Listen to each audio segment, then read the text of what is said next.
भगवते वासुदेवाय। ओम नमो भगवते वासुदेवाय। ओम नमो भगवते वासुदेवाय। Text 23, chapter 3, text 23. यदि अहं न वर्तेयं जातु कर्मणि अतन्द्रिता मम वर्तमानुवर्तन्ते मनुष्या पार्थ सर्वशः. For if I ever fail to engage in carefully performing prescribed duties, O Partha, certainly all men would follow my path. Text 24. Utsi devar ime loka na kuryam karma chedaham shankarasya chakartasyam upahanyam ima praja. If I did not perform prescribed duties, all these words will be put to ruination. I would be the cause of creating unwanted population, and I would thereby destroy the peace of all living beings. Text 25. Sakta karmani advamsho yatha kurvanti bharata kuryad vidvams tatha saktas chikilshur loka sangraham. As the ignorant perform their duties with attachment to results, the learned may similarly act, but without attachment, for the sake of leading people on the right path. Text 26. Na buddhi bhedam janyed ajnanam karma sanginam joshyat sarva karmani vidvan yukta samacharan. So as not to disrupt the minds of ignorant men attached to the fruitive results of prescribed duties, a learned person should not induce them to stop work. Rather, by working in the spirit of devotion, he should engage them in all sorts of activities for the gradual development of Krishna consciousness. Text 27. Prakrite kriyamanani gune karmani sarvasha ahankara vimuratma kartaham iti manyate. The spirit soul, bewildered by the influence of false ego, thinks himself the doer of activities that are in actuality carried out by the three modes of material nature. Text 28. Tattva vittu mahabaho guna karma vibhageyo guna guneshu vartanta iti matva na sajjate. One who is in knowledge of the absolute truth, O mighty armed, does not engage himself in the senses and sense gratification, knowing well the difference between work in devotion and work for fruitive result. Text 29. Prakrite guna sammura sajjante guna karmashu tan kritsna vido mandan kritsna vinna vichale. Bewildered by the modes of material nature, the ignorant fully engage themselves in material activities and become attached. But the wise should not unsettle them, although these duties are inferior due to the performer's lack of knowledge. Text 30.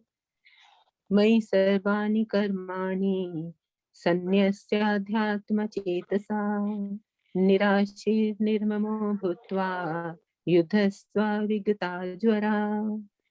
Therefore, O Arjun, surrender all your work unto me, with full knowledge of me, without desires for profit, with no claims to proprietorship, and free from lethargy. Fight. Text 31. Ye me matamidam nityam anutishtanti manava shadhavanto nasuyante mutyante api karmabhi.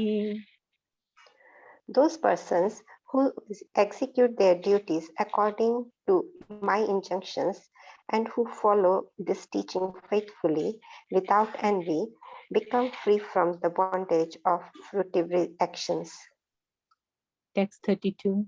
Yeta eta abhyasuyanto nanutishtanti me matam sarvajnana vimuram stan vidinastan achetasa.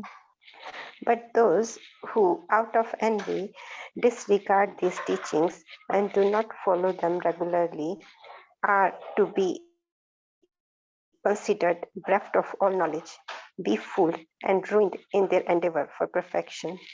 Text 33.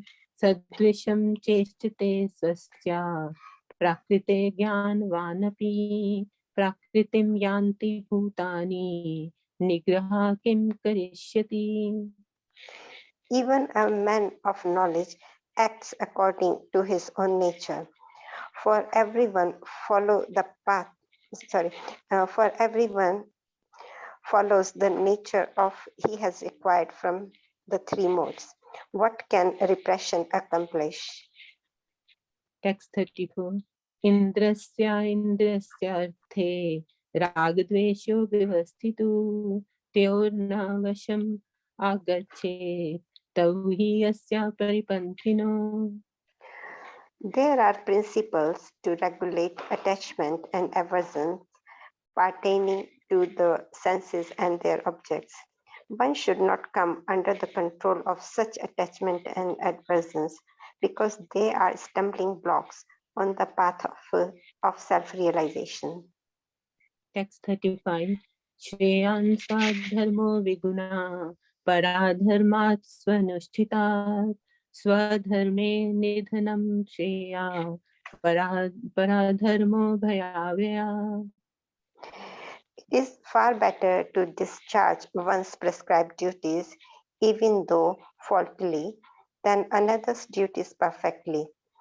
Distraction in the course of performing one's own duty is better than engaging in another's duties, for to follow another's path is dangerous.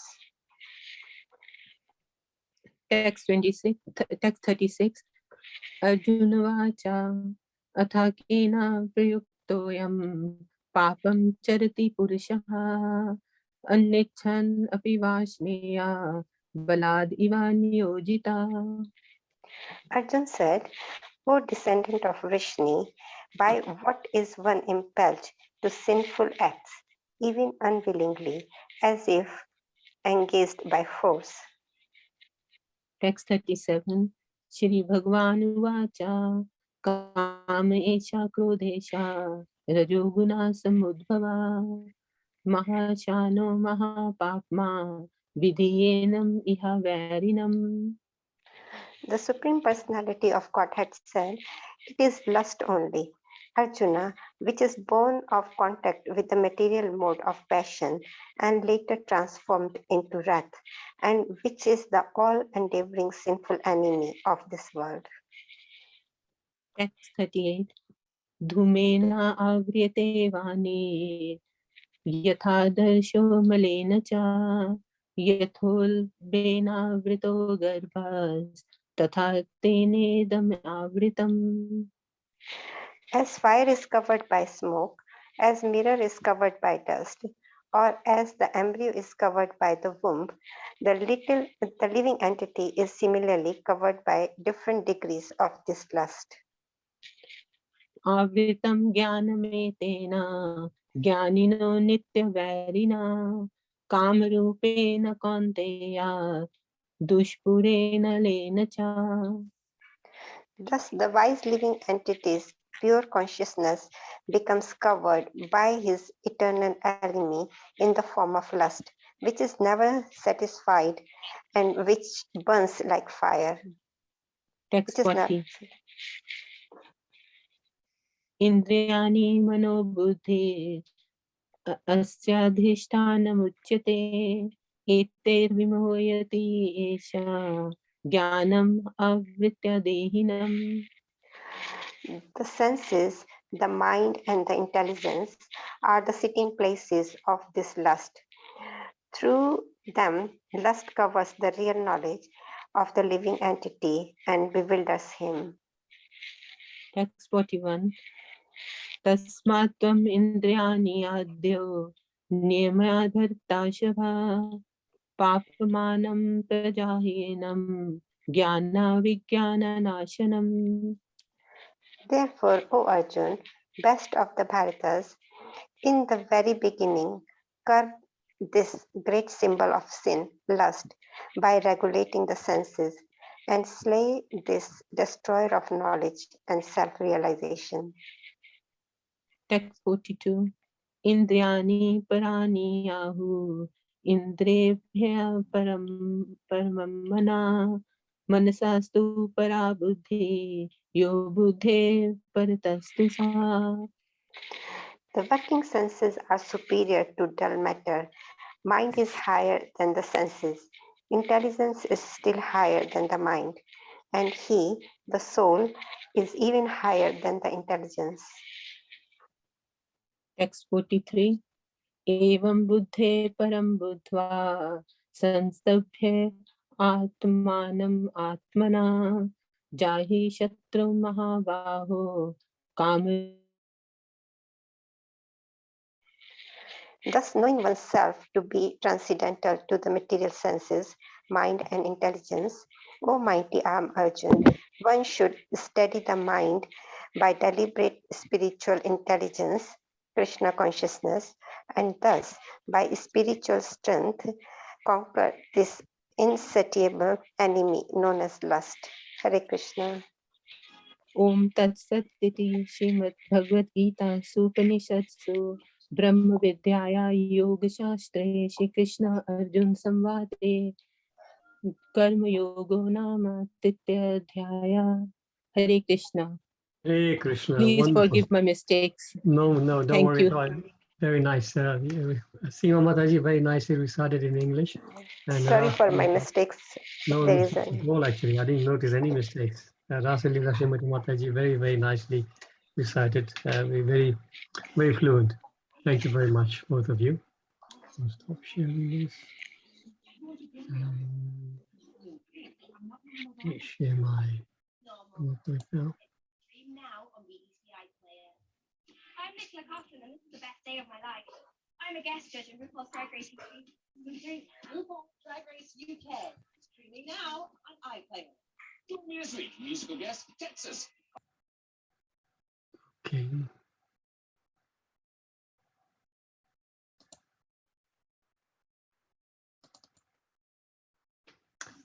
Okay, devotees, so here we go. Let me just rearrange a few things on my screen so I can see everything I need to see. All right. Okay, so we're continuing our reading from the third chapter, Bhagavad Gita, Karma Yoga, and we will do the chapter summary so far. So the first two verses, Arjuna is asking for clarification about renunciation or work, which is better for me. Then Krishna from third text to the ninth takes Arjuna to Nishkam Karma Yoga. Then 10 to 16, he goes from Karma Kand to Karma Yoga. And then third current session, which is 17 to 35, Krishna speaking about Nishkam Karma to set the correct example. So today's verse is 32. Om Namo Bhagavate Vasudevaya. Om Namo Bhagavate Vasudevaya. Om Namo Bhagavate Vasudevaya. Srimad Bhagavad Gita, chapter 3, text 32. Ye tvetat abhyasuyanto nanutistanti me matam sarvajnana vimudamstan vidhi nashtan achetasa. But those who out of envy disregard those teachings and do not follow them regularly are to be considered bereft of all knowledge, befooled, and ruined in their endeavors for perfection. So it's a very small purport again. So I will request, let's see who I can see first. Okay, Krishnagi Mataji, perhaps you can read that purport for us, please. But those who out of envy disregard these teachings and do not follow them regularly are to be considered bereft of all knowledge, befooled, and ruined in their endeavors for perfection. Purport. The flaw of not being Krishna conscious is clearly stated herein. As there is punishment for disobedience to the order of the Supreme Executive Head, so there is certainly punishment for disobedience to the order of the Supreme Personality of Godhead. A disobedient person, however great he may be, is ignorant of his own self and of the Supreme Brahman, Paramatma, and the personality of Godhead due to a vacant heart. Therefore, there is no hope for perfection of life for him. Thank you, Krishnagi Mataji. Srila Prabhupada ki jai. Thanks. Thank you. Om Ajnanati Mirandasya Jnananjana Shalakaya Chakshurum Militam Yena Tasmai Shri Gurave Namaha Shri Chaitanya Manobishtam Stapitam Yena Bhutale Swayam Rupa Kadamayam Dadati Swapadantikam Vandeham Shri Guru Shri Yutapadakamalam Shri Gurum Vaishnavansha Shri Rupam Sagajatam Sahagana Raghunathan Mitam Tam Sajivam Sadavaitam Savadutam Parijana Sahitam Krishna Chaitanya Devam Shri Radha Krishna Padan Sahagana Lalita Shri Vishakhan Svitamsha.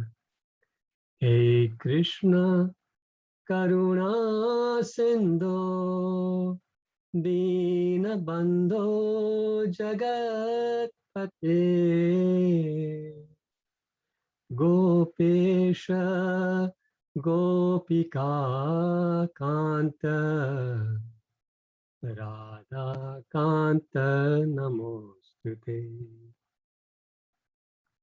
Tapta Kanchana Gaurangi Radhe Vrindavaneshwari Vrishabhanu Sute Devi Pranamami Hari Priye Vancha Kalpa Tarubhyascha Kripa Sindhubhya Evacha Patitanam Pavanebhyo Vaishnavebhyo Namo Namah. Shri Krishna Chaitanya Prabhu Nityananda Shri Advaita Gadadhar Shri Vasadi Gaura Bhakta Vrinda Hare Krishna Krishna Krishna Hare Hare Hare Rama Rama Rama Hare Hare. Shri Prabhupada ki jai. Namo Om Vishnu Padaya Krishna Prishthaya Bhutale Srimate Bhakti Charu Swami Niti Namine. Namo Om Vishnu Padaya Krishna Prishthaya Bhutale Srimate Bhakti Vedanta Swami Niti Namine. Namaste Sarasvate Deve Gauravani Pacharine Nirvishesha Sunyavadi Prashate Deshikari. Prabhupada ki jai. So this particular the translation of this verse starts with but those who out of envy disregard these teachings. So that means we have referred to what Krishna is saying before that. Why is he saying but? We'll quickly have a look at the verse, the translation of yesterday's verse, which Madhu Kumari must have covered. So here, 331, Krishna is saying, those persons who execute their duties according to my injunctions and who follow this teaching faithfully without envy become free from the bondage of fruitive actions. So that was the positive side. Yesterday, Krishna spoke about the glory of those who follow his teachings faithfully and without envy. That's the key word, without envy. So today, he now gives the opposite situation. And he's saying, but those who out of envy disregard these teachings and do not follow them regularly are to be considered bereft of knowledge, befooled, and ruined in their endeavors for perfection. So as usual, we'll just go through the purport. Although it's a small purport, we try and see what we can gain out of it. The Prabhupada starts, actually, no, this is just the text I've just written down first. Again, saying that, those who are envious, they do not follow the teachings and they are to be considered befooled, without knowledge, and ruined in their endeavors for perfection. So in the in the Nectar of Instruction, Updeshamrita, the very second text, where Rupa Goswami mentions 6 activities which destroy one's devotional service. And one of them is actually to disregard the teachings, not to follow the Shastra. So we'll take that verse and just study that. Anybody know, anybody who's done Bhakti Shastri, you must know this verse, second verse of Nectar of Instruction.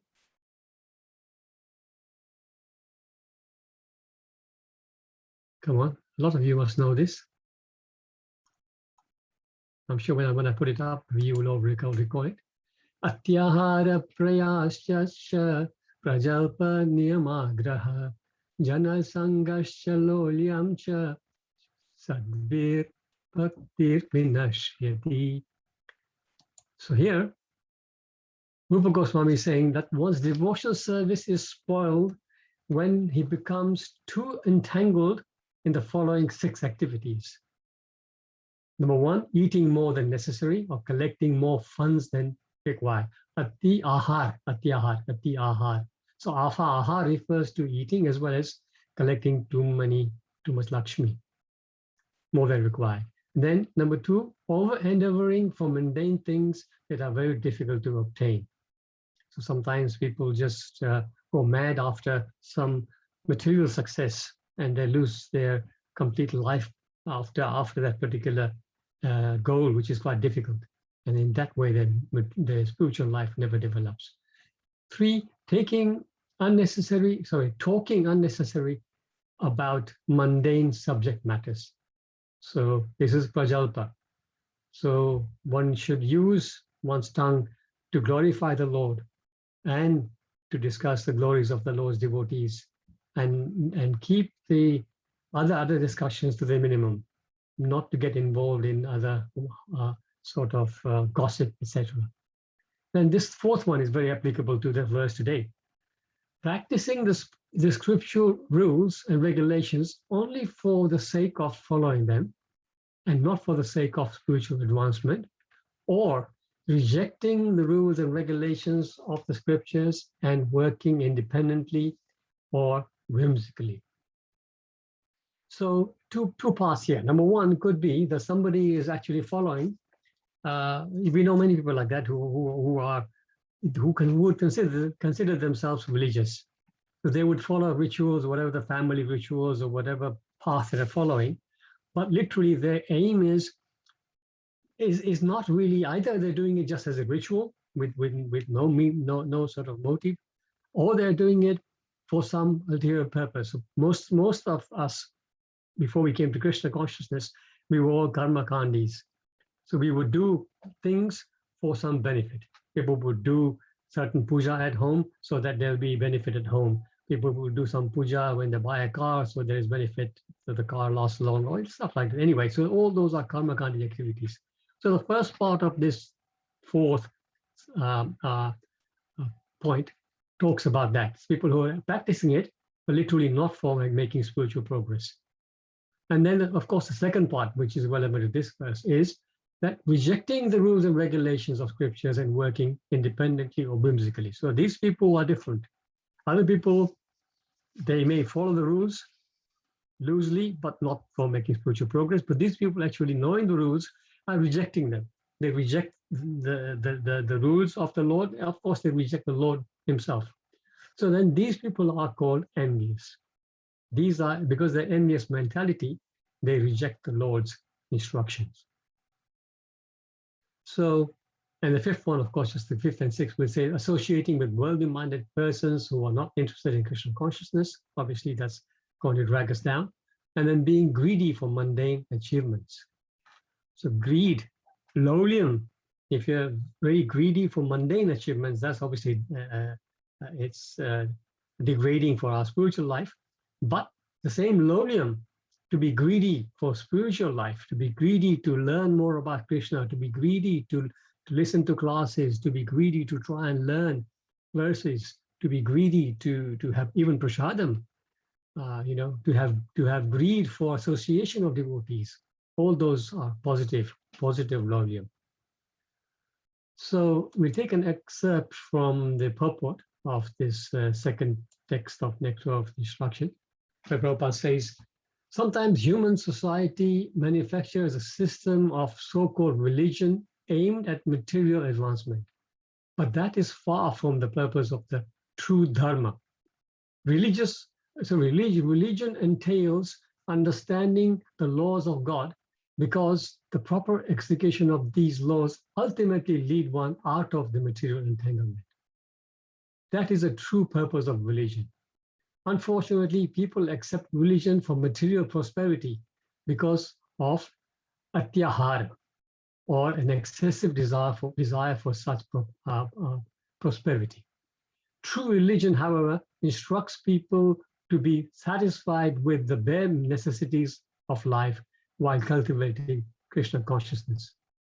Even though we require economic development, true religion allows it only for supplying the bare necessities of the material existence. Jivasya tattva jigyasa. The real purpose of life is to inquire about the absolute truth. If our endeavor or prayasa is not to inquire about the absolute truth, we will simply increase our endeavor to satisfy our artificial needs. A spiritual aspirant should avoid mundane endeavor. So this is it. Very clearly explained that the kind of religion that generally people follow just for their economic benefit is not what we want to follow. So talking about envious people, this verse talks about envious people. So let's see a description of envious people. And in the 16th chapter of Bhagavad Gita, which is called the divine and demoniac. So there, the demons, which are basically envious people, their description is given here. So 16:18 says, Ahankaram balam darpam kamam krodam cha samsritah mam atma paradeheshu pradvishanto byasu yaktaryakah. Bewildered by false ego, strength, pride, lust, and anger, the demons become envious of the Supreme Personality of Godhead, who is situated in their own bodies and in the bodies of others, and blaspheme against the real religion. So this is a definition of envious person. Prabhupada, again in the purport, he says, he does not care for the supreme control of the personality of Godhead because he has no knowledge. So in this verse, it is mentioned that the person has no knowledge. Such person, envious people have no knowledge. So being envious of the scriptures and the supreme personality of Godhead, it puts forward false arguments against the existence of God and denies the scriptural authority. He thinks himself independent and powerful in every action. He thinks that since no one can equal him in strength, power, or wealth, he can act in any way and no one can stop him. If he has an enemy who might check the advancement of his sensual activities, he makes plans to cut him down by his own power. So Prabhupada says in this translation, he's ignorant of his own self and of the Supreme Brahman, Paramatma, and personal Godhead. So three aspects of the Supreme Lord. He has no idea about that because of Prabhupada says vacant heart. Vacant heart, meaning, envy, and he's got no love for the Lord. Or for that matter, he doesn't have love for anybody else except himself. So the nature of envious people is that they cannot stand others' success, others' enjoyment. And especially devotees. They can't stand when devotees are happy. Their stance is para sukhe dukhi. Normally we're supposed to be para dukhe dukhi, but they are para sukhe dukhi. These are the envious people. So all of us, this is a yardstick for us devotees. If we are not happy by others' progress, then we have the disease of envy. This is a yardstick. We must check every time. If feeling creeps in that, oh, somebody is making progress and I'm not happy about it, then that means we have got the disease of envy. So what is the fate of such persons? Again, in the 16th chapter, Krishna says, Tan aham vishatam prunan I don't know this verse. Samsareshu naradamam kshipyami ajasram ashubhan asurishvayeva yonishu. Those who are envious and mischievous, who are the lowest amongst men, are perpetually cast into the ocean of material existence, into various demoniac species. So this is what happens to the envious people eventually. Again, a little bit of the purport. In this verse, it is clearly indicated that the placing of a particular individual's soul in a particular body is the prerogative of the supreme will. The demoniac person may not agree to accept the supremacy of the Lord, and it is a fact that he may not act according to he may act according to his own whims. But his next birth will depend upon the decision of the Supreme Personality of Godhead and not upon himself. In the Srimad Bhagavatam, in the 3rd canto, it is stated that an individual soul after his death is put into the womb of a mother, where he gets a particular type of body under the supervision of superior power. Therefore, in the material existence, we find so many species of life, animals, insects, men, and so on. So Prabhupada is referring to this third canto, 31st chapter, text 1. Lord Kapila Deva is speaking to his mother Devhuti, and he's speaking about the fact that our next body is determined by the material nature according to the instruction, according to the guidance of the Supreme Lord. Anybody know this verse? Famous verse?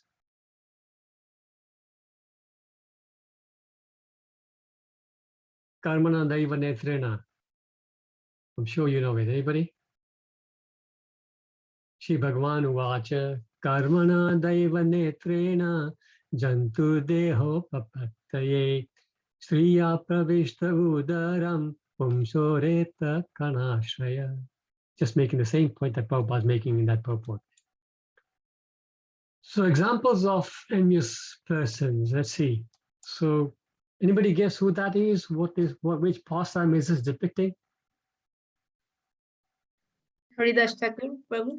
Yes, Palika Mataji, wonderful. Haridas Thakur. And Mayadevi. And Mayadevi, yes. So maybe Palika Mataji, you can just briefly tell us the pastime. Okay, I'll just try briefly.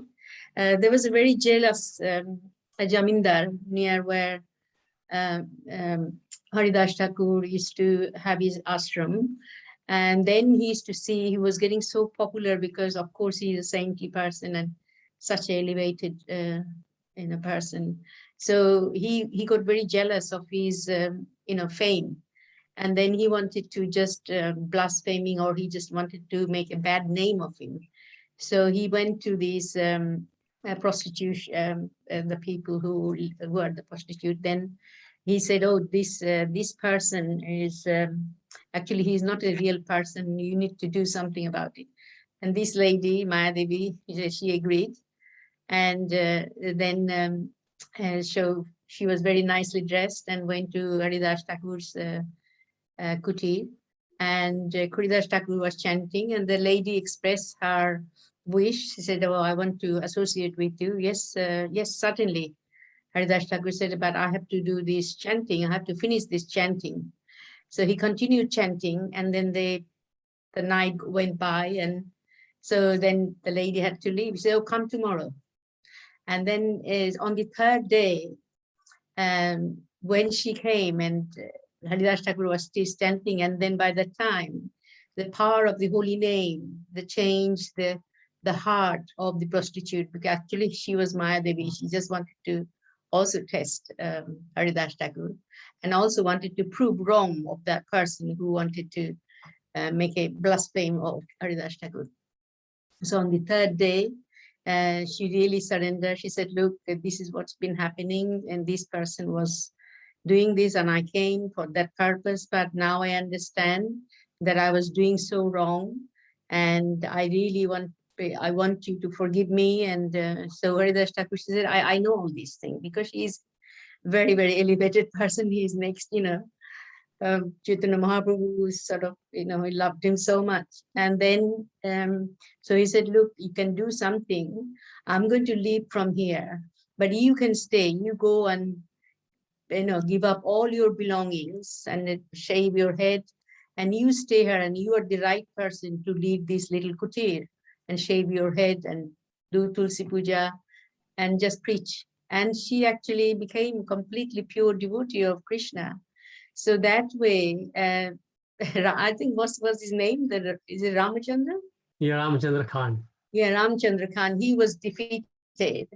And Haridas Thakur, of course, the elevated, wonderful, Haridas Thakur is the Namacharya. So he proved the point, the power of the holy name and the purity of person, how one can become so pure by hearing Hare Krishna Mahamantra. Yeah, that's what I. Okay.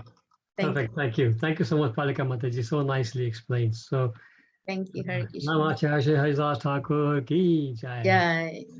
So, okay. So now, hopefully somebody else, okay, this was Haridas Thakur. Let's see now somebody else who can recognize this personality.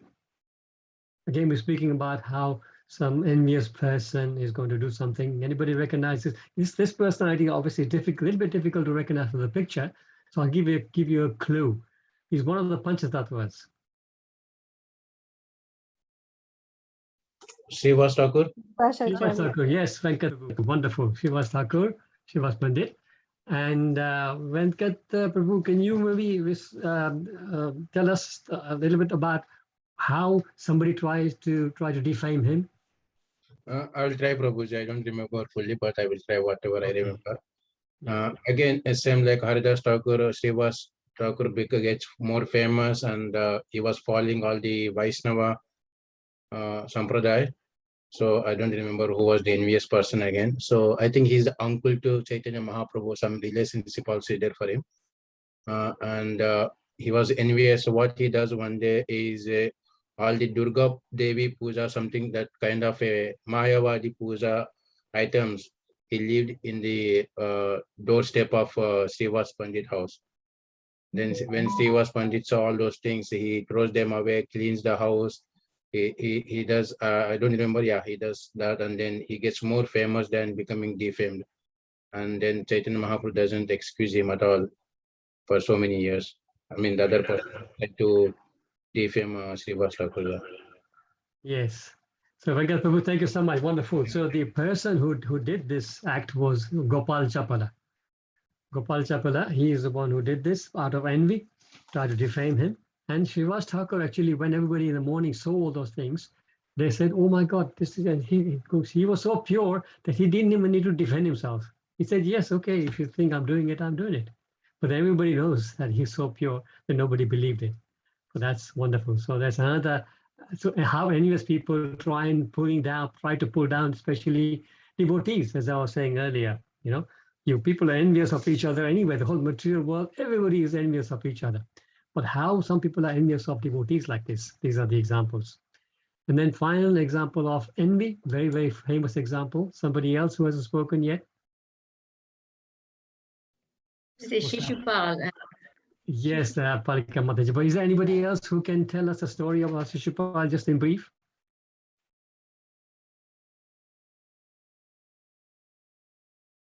Anybody? Okay, otherwise we will have Palika Mataji to say it again. Palika Mataji, please. Hare Krishna. So what I understand, when Yudhishthira Maharaj was performing Rajasuya Yagna, and Krishna was, of course, Krishna is the Supreme Personality Godhead, and he is also the relation to Yudhishthira Maharaj and the family, Pandu family.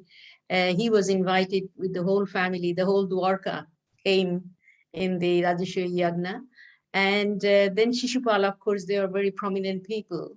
They all came, and then Yudhishthira Maharaj asked who is going to, serve the lotus feet of Krishna.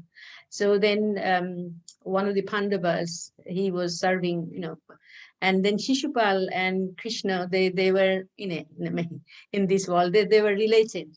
And when Shishupal was born, and he had, I think, extra hand. He had extra hand. Extra and, arm as well. Yeah. And so at the time, the Shishupal's mother understood that whoever sees first time and the hand comes off, then that person is going to kill him. And when, of course, Krishna was cousin and was very small that time. And he was small, not very small. He could speak. And then Bhagavan always he keeps at that form. So anyway, so as soon as mother realized that Krishna, by seeing him, the hand fell off, then she knew that Krishna was going to kill him. And then she was very worried. She said, if he does wrong or say something or blaspheme something, if it is go over the 100th time, then he will be killed. So that was going on, and Shishupal, as we know, Shishupal's attitude, he was very, very envious of Krishna. And then when the Rajasuya Yagna was going on, and Shishupal came in, and he was so disturbed, and he said, "Who is going to do that?" And he started blaspheming Krishna, and of course Krishna can't. Because Shishupal has a story, they were the gatekeeper of Vaikuntha. So in that life, when Krishna came, he came as Shishupal. And Krishna, of course, that was more than 100 times. So Krishna then, throw his Sudarshan Yakra, and then his head was chopped off.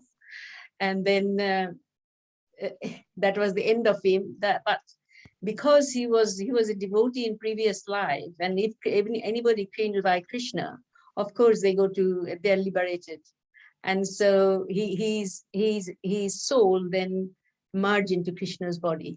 So that way, he was liberated. But this liberation is not the liberation which normally happen to the people who are not a devotee, because he was a devotee previous life. So that this liberation is very different from any other liberation. So that's all I can do. Thank you, Hare Krishna. Wonderful, wonderful. Again, thank you so much, Palika Mataji. You got such nice way to tell the story. Excellent. Thank you so much. Okay, so this is an example. You're very kind. Thank you. Wonderful. So these are the examples. So let's see what else next. So then in the purport, Prabhupada says the flaw of not being Krishna conscious is clearly stated herein, as there is punishment for disobedience to the order of the Supreme Executive Head. So there is certainly punishment for disobedience to the order of the Supreme Personality of Godhead. So basically, just as you break the law of the country, there will be punishment. So you break the law of the Lord, there will be punishment. That's the point, right? So now here's a question to all of you. Is Krishna punishing living entities like a dictator? It sounds like this, you do this, Krishna will punish you. No, not dictator. No. Okay, so Venkat Prabhu is saying no. Can you tell us how can you explain that? I think it's a two ways. One is giving a hard time so that we can realize Krishna is the supreme personality, and sometimes as a like people who do this so much of good karma to enjoy, they'll get the good karma to enjoy. That's also kind of a punishment because they can't be liberated. So it's a kind of a results what we it's a, like based on the rules. When we are not following, we'll be going into that situation. It's a nature, material nature behavior. It's not like Krishna is punishing. These are all for us to realize our eternal father or the protector is Krishna, not this material world. Yeah, thank you, Venkat Prabhu. Thank you so much. Yes, so that's a nice explanation. So just it is Also, explained. can I add something? Yes, please. Yes. Because Krishna is the supreme personality of Godhead. So whatever happened to anybody, if it is directed by Krishna, he's not addicted. It's beneficial for that person. I mean, if you're killed by Krishna, you are absolutely liberated. Exactly. And like when Krishna was there in the battlefield, every person who died in front of Krishna, they were all liberated. So there's nothing like dictator. Krishna is the supreme personality of Godhead. So killed by Krishna is a very good fortune for one person.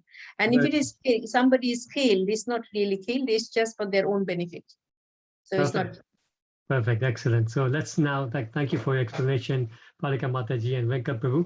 Let's now understand what Prabhupada, how Prabhupada explains it. So these are the points he made. There was a lecture where I've just taken down some very brief notes.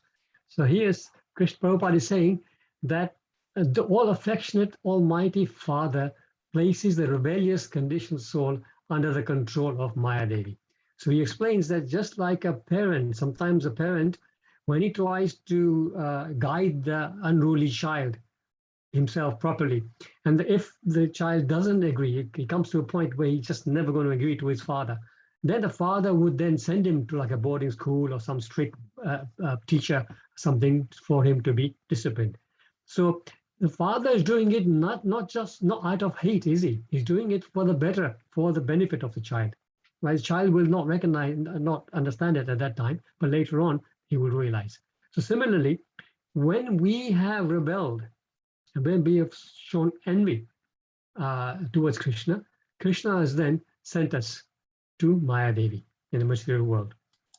Then Prabhupada said, in Maya's domain, the living entity experiences just consequences of his own misdeeds. The laws of nature are very stringent and it is not possible to escape them after having done misdeeds. So you see, when we say that, oh, Krishna is punishing, so this is another point. Krishna doesn't punish. The laws are set by him, but then when you break the law, you get punished by material nature. So it's not Krishna is punishing you. It is just your own deeds that are coming back to haunt you, right? And then Prabhupada continues, but if we learn our lesson and once again lovingly turn our face to Krishna and willingly abide by his instructions, we are immediately delivered from the clutches of this severe correction agency of Maya Devi. So literally, this is the thing. Once we realize that Krishna is our benefactor and not our enemy, and we turn to him, all our problems are solved. So Prabhupada then says in that lecture, in essence, there is a world of difference between loving discipline and harsh punishment. So one should never ever say that Krishna is punishing anybody, because he doesn't. He may, through his arrangement in the material nature, the modes of nature, and Maya Devi, arrange the disciplining of the living entities, but there is no harsh punishment. And then, as Palika Mataji was just saying, indeed, God is all merciful, and even when he extends, God is all even when he extends loving discipline, right? So he's merciful at all times. And the other point that I was thinking about afterwards actually was that when we are envious of the Lord can see, Lord can read our minds. He of course knows what's in our heart. So no matter how we try, it doesn't matter how we try to pretend, but if there is envy in our heart, a little bit of envy, Krishna will know it, and then he will reciprocate. So if we have love for Krishna, Krishna will reciprocate with love. If we have envy for Krishna, Krishna will reciprocate by giving us more charge of Maya Devi. Right? So the decision is in our hand, how we want to have our consciousness, and then the suffering then is of course done by material nature, which is laws of nature, which as it said, they are stringent. Nobody can escape these laws.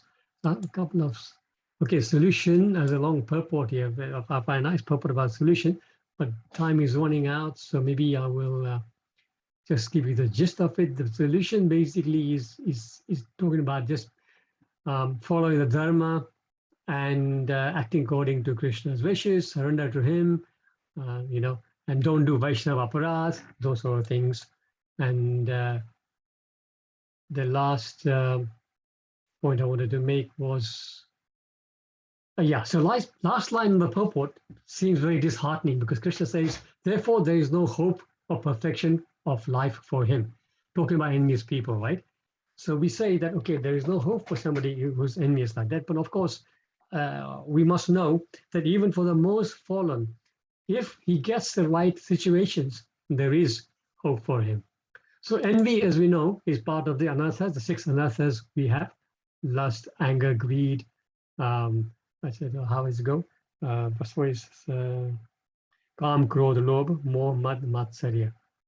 So those, so all the anarthas are there, and we need to. They are there, which are troubling us. But how? Krishna is saying there is no hope of perfection for him, except to cut anarthas with the scissor of the holy names of the Lord. So chanting the holy name of the Lord sincerely, that is the only remedy for us to get rid of these anarthas, including envy. Cheto darpana marjanam. So just by chanting, our hearts get cleansed of these anarthas. And it was explained that when we are chanting, the Lord is dancing on our tongue, isn't it? That's what they say. When you're chanting sincerely, the Lord himself dances on our tongue.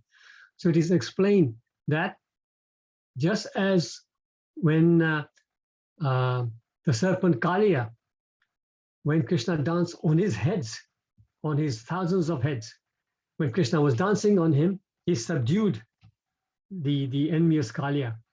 So similarly, when we allow the holy name of the Lord to dance on our tongue, then just by that dancing of the holy name on our tongue, all our anarthas, including envy, get subdued. So devotees, we will end here, and I will request any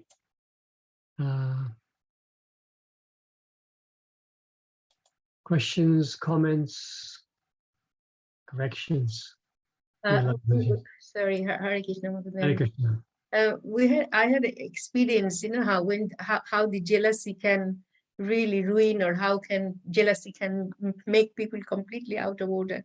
I was very young, maybe 6 or 7 years old, and my father came from Benares, after doing some puja, and he sort of, those days the whole family is there, and he brought us a lot of, the presents from, and our next door neighbor, they were not so well off, or, they were not in the, kind of a different people. And as soon as the lady in the house, they saw all the, gifts, and she couldn't get it. And then the way she reacted, I never seen any human being like that.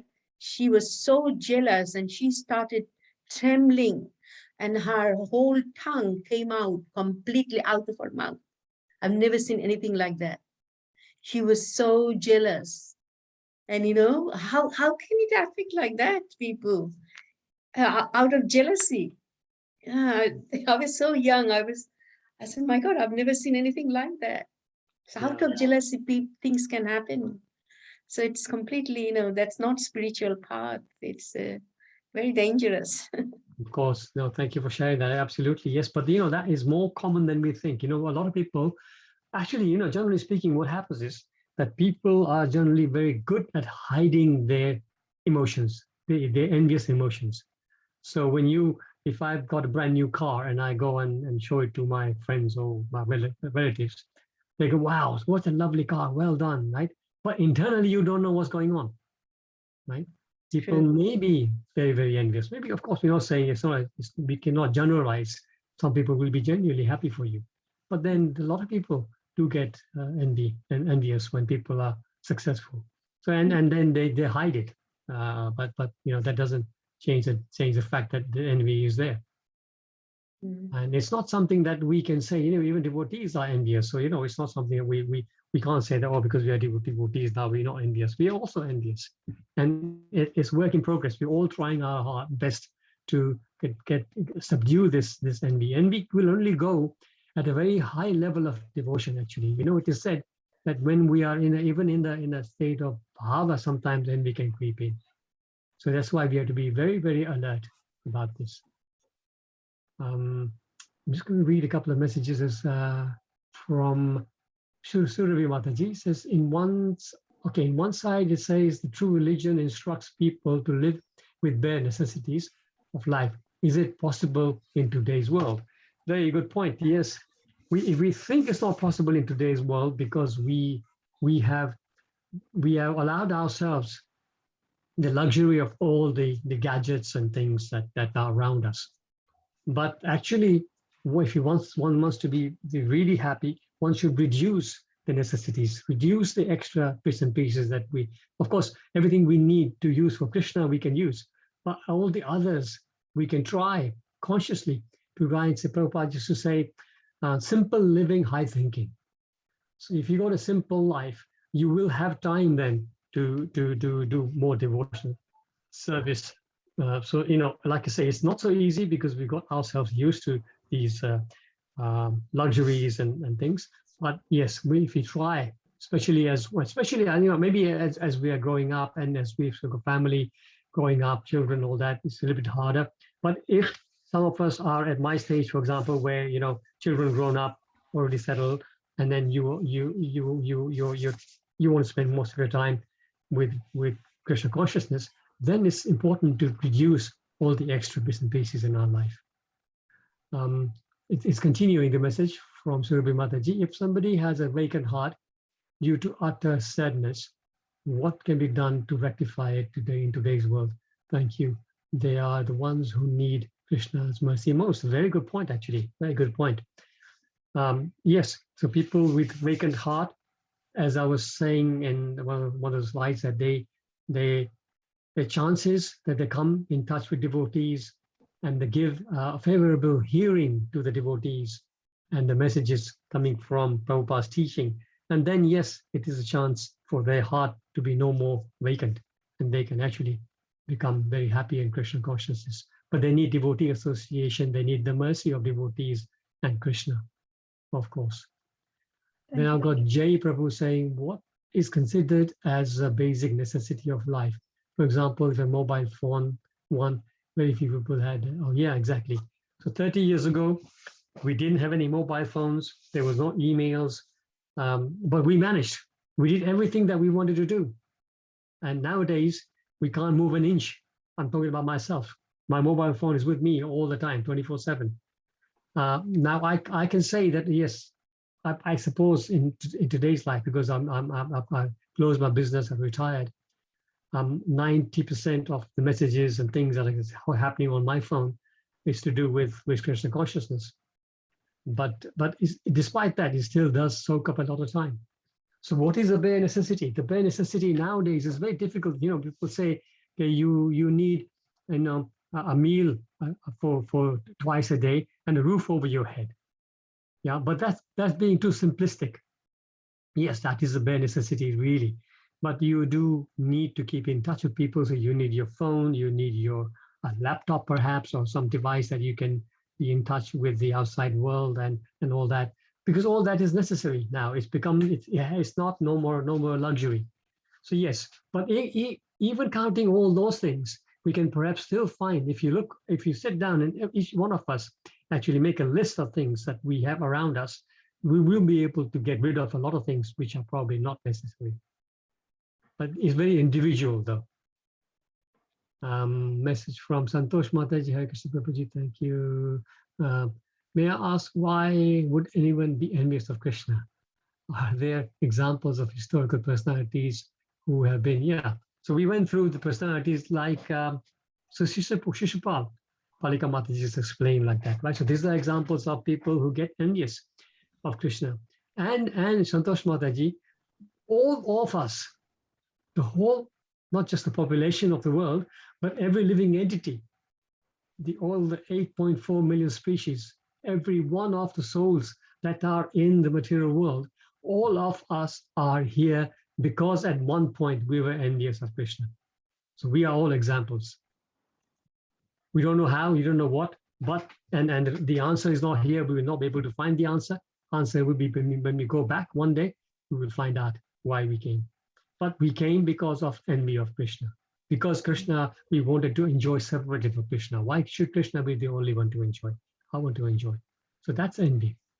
So all of us are there. Thank you. Hare Krishna. Hare Krishna, Prabhuji. Hare Krishna, Joli Mataji. I'm just thinking about this envious thing. Don't you think if we notice envy from somebody else, it's a reflection on ourselves? Because we all, every single one of us, grew up with envy, and we have competition from young. We condition in that way. So it's a reflection of yourself, really. If you notice it, it means you think it, and you probably feel it, and you knew what it's like, or you probably have got a bit better, but you're not totally out of it. Put it that way. Yeah. So you're right. As I was saying, each one of us is envious to a certain degree, and it's very individual. But yes, envy is very much part of, unless somebody is a pure devotee. I would say examples in living, so not living examples, but in recent past, the examples would be personalities like Mother Kalangana. And that would be an example of somebody who is completely non-envious. Yeah. So you can see that it is possible. People think that this being non-envious seems to be like a real far-fetched idea. But no, we know devotees who are in that situation even now. So it is possible. It's possible to grow and get to that stage, but don't you think we were born in it in a way? Of course, absolutely. Yeah. Joli Mataji, not just born in it, for millions of lifetimes. We lived it. We have wallowed in envious natures. Yeah. So that's why it's hard to get rid of. But time is running away. I just want to read a question. Comment okay. I'm just thinking about it, coming back to Krishna's envy of Krishna. Isn't it because of the Mayavadis are envious, not necessarily people envious of Krishna, because we long to be like Krishna? Yes, as devotees, we long to be with Krishna right now because now we have seen the light. But before we became devotees, we were just like normal envious souls. And like I said, the reason we all came to the material world, one of the reasons is envy. So that means we were envious from the beginning. We are to a lesser or a greater degree envious now as well. It's a question of Krishna's mercy to somehow, get us out of this situation. Hare Krishna, yes, thank Hare you. Krishna.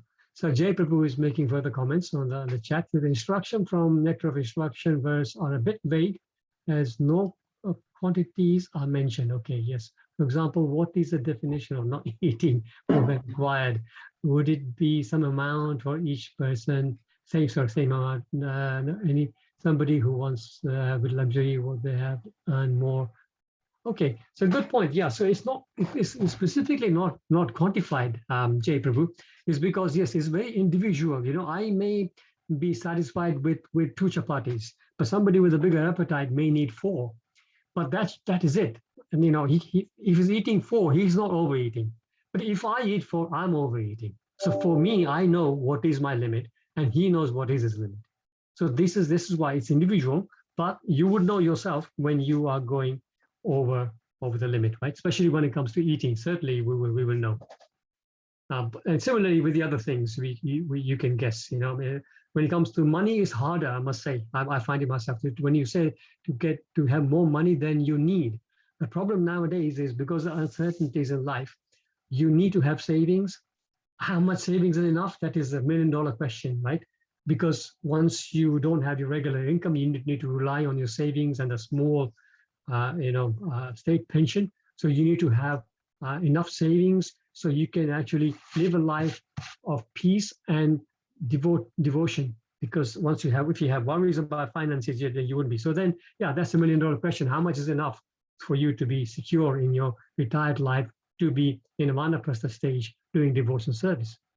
So, but again, that is also very individual. For somebody, he may need enough money to go to India 4 times a year. Somebody may need money just maybe once in 2 years. So there again, those are different yardsticks that people would have. So these are not necessarily luxuries, but these are what you think is comfortable for you. So I hope that answers all the questions. It's quite late now. So devotees, thank you so much once again for your association and joining these classes every evening. We'll end now. Vancha kalpatarubhyasya